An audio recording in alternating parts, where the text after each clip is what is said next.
साथीहरु नमस्कार, म हुँ दीपक राजगिरी र आजको भिडियोमा म तपाईहरुलाई अल्साया ग्रुपमा के भ्याकेन्सीहरु रहेको छ र ती भ्याकेन्सीहरुलाई चाहिँ कसरी अनलाइनबाट एप्लाई गर्न सकिन्छ भनेर देखाउँदै छु। तर त्यो भन्दा पहिले तपाईहरुले अझसम्म पनि मेरो च्यानललाई सब्स्क्राइब गर्नुभएको छैन भने चाहिँ मेरो च्यानललाई सब्स्क्राइब गरेर साथ दिनु होला। र लागौं अब भिडियोतर्फ। सबभन्दा सुरुमा तपाईको मोबाइलको ब्राउजर अथवा तपाईको ल्यापटपको ब्राउजरमा गएर alshaya.com खोल्नुस्। त्यसपछि यहाँ माथि रहेको तीनटा डट छ नि, यसमा क्लिक गर्नुस्। त्यसपछि एउटा करियरमा क्लिक गर्नुस्। त्यसपछि एउटा एक्सप्लोर अल अपर्चुनिटिजमा क्लिक गर्नुस्। अब यहाँ लोकेसनमा चाहिँ युए चुज गर्नुस्। अब यहाँ तपाईको युए मा जति पनि भ्याकेन्सीहरु खुलेका छन् ती सबै यसमा तपाईले देख्न सक्नुहुन्छ। जस्तै कि अब एचएनएम मा सेल्स एसोसिएटको लागि तपाईले एप्लाई गर्न चाहनुहुन्छ भने चाहिँ यहाँ एप्लाईमा क्लिक गर्नुस्।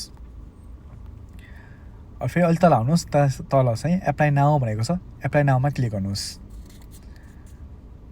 अब तपाईको पहिल्यै आईडी बनाउनु भएको छ भने पनि तपाईले यहाँ इमेल आईडी हाल्ने बित्तिकै थाहा पाउनुहुन्छ। र यदि तपाईको पहिला आईडी छैन भने चाहिँ तपाईको यहाँ जुन इमेल आईडी हो आफ्नो त्यो यहाँ राख्नुस्।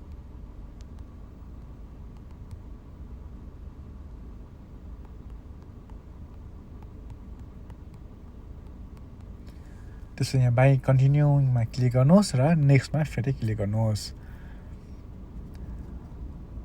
अब तपाईले यहाँ डाइरेक्टली आफ्नो सिभी पनि अपलोड गर्न सक्नुहुन्छ होइन, म तपाईँ म्यानुअली गर्छु भन्नु चाहनुहुन्छ भने चाहिँ यहाँ कन्टिन्यूमा क्लिक गर्न सक्नुहुन्छ। जस्तै मैले अब मैले आफ्नो सिभी डाइरेक्ट अपलोड गरेर चाहिँ कन्टिन्यू गर्न चाहन्छु, त्यसपछि मैले अपलोड सिभीमा क्लिक गर्छु।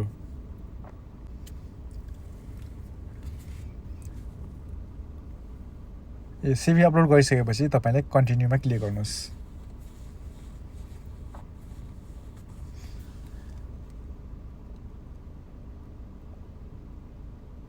अब तपाईले यहाँ एउटा फर्म आफ्नो डिटेल्सहरु फिल गर्नुपर्ने हुन्छ। तपाईको यहाँ फिल्स अब सम्पूर्ण डिटेल्सहरु यहाँ फिल गर्नुहोस्। जस्तो कि अब यहाँ भयो तपाईको नाम राख्नुहोस्,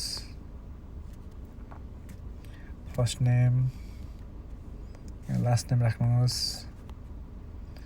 पासपोर्ट नम्बर राख्नुहोस्। त्यो चाहिँ अब कम्पल्सरी छैन। जस्तो यो एस्ट्रिक्स जुनमा छ हुन्छ नि, त्यो चाहिँ तपाईले कम्पल्सरी राख्नुपर्ने हुन्छ। यसका लागि चाहिँ दुबई राखिदिनुस्, त्यो दुबई नै राखिदिनुस्। कन्ट्री कहाँ हुन्छ तपाईँ अहिले, कहाँको लागि एप्लाई गर्दै हुन्छ त्यो राख्नुहोस्। त्यसपछि एउटा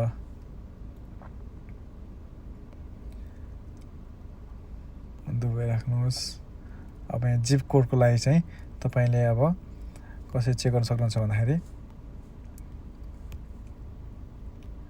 यहाँ गएर न्यू ट्याबमा गएर यहाँ दुबई जिप कोड भनेर सर्च गर्नुहोस्। अब यसले भने अनुसार चाहिँ तपाईले 000 राख्न सक्नुहुन्छ।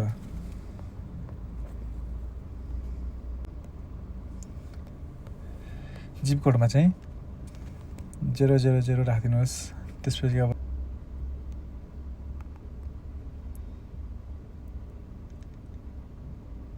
राख्नुहोस्। त्यसपछिबाट यहाँ नेसनालिटीमा चाहिँ राख्नुहोस्, आफ्नो कहाँ हो आफ्नो नेसनालिटी त्यो राख्नुहोस्। त्यसपछि एउटा सेकेन्ड नेसनालिटी राख्नु परेन, थर्ड नेसनालिटी राख्नु परेन। त्यसपछि अब यसको तपाईको यहाँ पासवर्ड राख्नुहोस्। अब तपाईँ पासवर्डहरु सबै राखिसकेपछि चाहिँ सेभ एन्ड कन्टिन्यू गर्नुहोस्।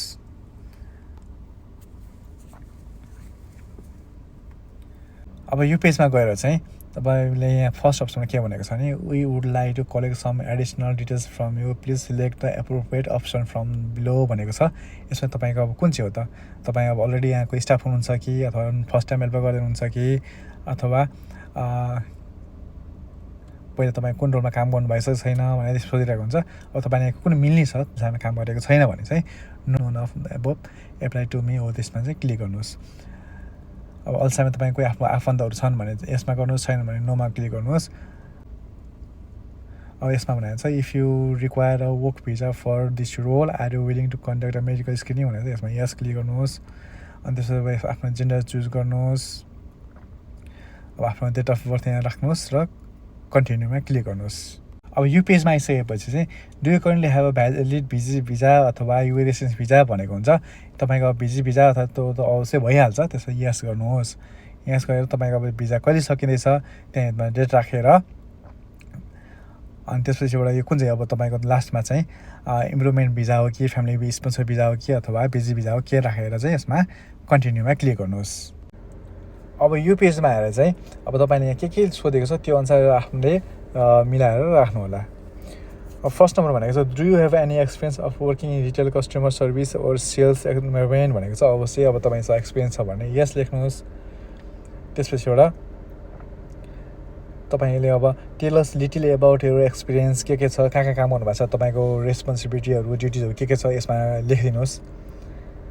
अनि त्यसपछि यहाँ सेकेन्डमा गएर भाइ you would like to work in customer service retail भनेको छ। अब त्यसको नि अब एप्रोप्रिएट एन्सर के हुन्छ यसमा लेख्नुहोस्। यदि तपाईँलाई आउँदैन भने चाहिँ तपाईँ गुगलमा गएर पनि सर्च गर्न सक्नुहुन्छ। त्यसमा त्यो गर्नु लेखेर सर्च गरेर राम्रो एन्सर कुन लाग्छ तपाईँलाई यहाँ पेस्ट गर्नुहोस्। कपी गरेर पेस्ट गरिदिँदा नै हुन्छ। अनि त्यसपछि what level of English do you have, तपाईँ अब कस्तो छ। अब हाम्रो फ्लुएन्सी छ भने फुल्ली फ्लुएन्ट लेखिदिनुहोस् भनेर त्यसमा मार्क गर्नुहोस्। त्यसपछि this role involves carrying out manual duties, standing for a long period of time and lifting light to medium loads. Is that something you are comfortable with भनेको त अवश्य यसमा यस भन्नु पऱ्यो। अब भारीबाट त बोक्नै परिहाल्यो नि, सानोतिनो त उचाल्न सकिन्छ नि होइन र। तपाईँले अब यहाँ एभाइबिलिटी भनेको छ। तपाईँ कहिले त अब इमिडिएटली हुनुहुन्छ भने चाहिँ अब इमिडिएटलीमा क्लिक गर्नुहोस्। अब वर्क प्रिफरेन्समा चाहिँ अब तपाईँ अब कुन चाहिँ अब पर्मानेन्ट हो कि टेम्पोररी हो कि के गर्न चाहनुहुन्छ। अब एनी हो नर्मली त हामीलाई त पर्मानेन्ट नै चाहियो नि त होइन। पर्मानेन्टमा क्लिक गर्नुहोस्। अब फुल टाइमै खोजिन्छ हामीले, फुल टाइममा क्लिक गर्नुहोस्। अब तपाईँ कुन चाहिँ वर्किङ आवर तपाईँ प्रिफर गर्नुहुन्छ, अब तपाईँलाई कुन चाहिँ ड्युटी चाहिन्छ त्यो चुज गर्न सक्नुहुन्छ। तर यो चाहिँ हाम्रो अब एउटा फर्मालिटीको लागि मात्र हुन्छ। अब हामीले चाहिँ अब I am available to work 24/7 भनेर क्लिक गरिदिनुहोस्। त्यसपछि एउटा कन्टिन्यूमा क्लिक गर्नुहोस्।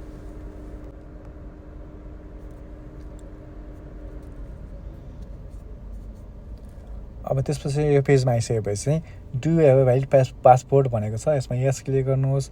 Do you have more than 6 months of passport validity सोधेको छ। यसमा चाहिँ अब यस गर्नुहोस्। तपाईँको पासपोर्ट नम्बर यहाँ क्लिक गर्नुहोस्। पासपोर्ट नेसनालिटी तपाईँ कहाँको, अवश्य हामी नेपाली अथवा कहीँ अन्य देशको हुनुहुन्छ त्यो पनि गर्नुहोस्। तपाईँको कुन ठाउँमा जन्मिनु भएको छ त्यो क्लिक गर्नुहोस्। कुन देशमा यहाँ भन्ने खोजेको नेपाल चुज गर्नुहोस्। अब is the job to which you applying based on home country भन्दा अवश्य हामी त बाहिर छ नि त, त्यसबाट नोमा क्लिक गर्नुहोस्। अब what is your ability notice period भनेको छ। तपाईँ कति टाइमभित्र चाहिँ जोइन गर्न सक्नुहुन्छ, इमिडिएटली सक्नुहुन्छ अथवा 1 महिनाभित्रमा सक्नुहुन्छ, कति महिनामा सक्नुहुन्छ, कति दिनमा सक्नुहुन्छ। त्यसले अब इमिडिएटली सक्नुहुन्छ भने इमिडिएटलीमा चुज गर्नुहोस्। तपाईँको अब करेन्ट स्यालेरी कति छ त त्यो चुज गर्नुहोस्। अब हाम्रो एडी अब युएम भएको 80 dirhams भयो। सपोज अब तपाईँको अहिले नर्मल स्यालेरी भनेको चाहिँ अब सपोज तपाईँको 3000 छ भने 3000 लेखिदिनुहोस्। अब त्यो स्यालेरीमा तपाईँ के अनि बेनिफिटहरू के छ भने चाहिँ अब के पनि यहाँ अब छ भने चाहिँ त्यो अनुसार खुलाएर लेख्नुहोस्। छैन भने चाहिँ अब नथिङ लेखिदिनुहोस् अथवा केही नलेख्दा पनि हुन्छ यसमा। त्यसपछिबाट कन्टिन्यूमा क्लिक गर्नुहोस्। अब यो नेक्स्ट पेजमा आइसकेपछि चाहिँ तपाईँको आफ्नो अब एउटा राम्रो कभर लेटर लेख्नुपर्ने हुन्छ। त्यो कभर लेटर यसमा अपलोड गर्नुहोस्। यहाँ तपाईँको पहिला सिभी अपलोड गर्नुहोस्। अनि त्यसपछिबाट यहाँ लास्टमा चाहिँ अब तपाईँकोसँग केही सर्टिफिकेटहरू छ, एक्सपिरियन्स सर्टिफिकेटहरू छ भने चाहिँ यहाँ लास्टमा please upload any other supporting documents भनेको ठाउँमा चाहिँ क्लिक गर्नुहोस् र अनि त्यहाँ अपलोड गर्नुहोस्। सबै अपलोड गरिसकेपछि चाहिँ तपाईँले कन्टिन्यूमा क्लिक गर्नुहोस्। जस्तै यसमा अब मैले चाहिँ फोटो मसँग चाहिँ सिभीमा त छ अहिले, सिभीमा त त्यसपछिबाट कन्टिन्यूमा क्लिक गर्नुहोस्। अब त्यसपछि तपाईँले यो कहाँबाट तपाईँले यो भ्याकेन्सी चाहिँ थाहा पाउनुभयो त। जस्तै अब अल्सायाको करियर्सबाट थाहा पाएको भएर चाहिँ हामीले अल्सायाको करियर्समा चुज गर्ने र यहाँबाट चाहिँ सबमिट एप्लिकेसन गरेपछि तपाईँको एप्लिकेसन सबमिट हुन्छ। अब तपाईँले यतिसम्म यो भिडियो हेरिसक्नु भएको छ र तपाईँलाई मैले सिकाएको कुराहरू तपाईँलाई युजफुल लाग्यो अथवा तपाईँलाई मन पर्यो भने चाहिँ मेरो च्यानललाई सब्सक्राइब पनि गरिदिनु होला है त।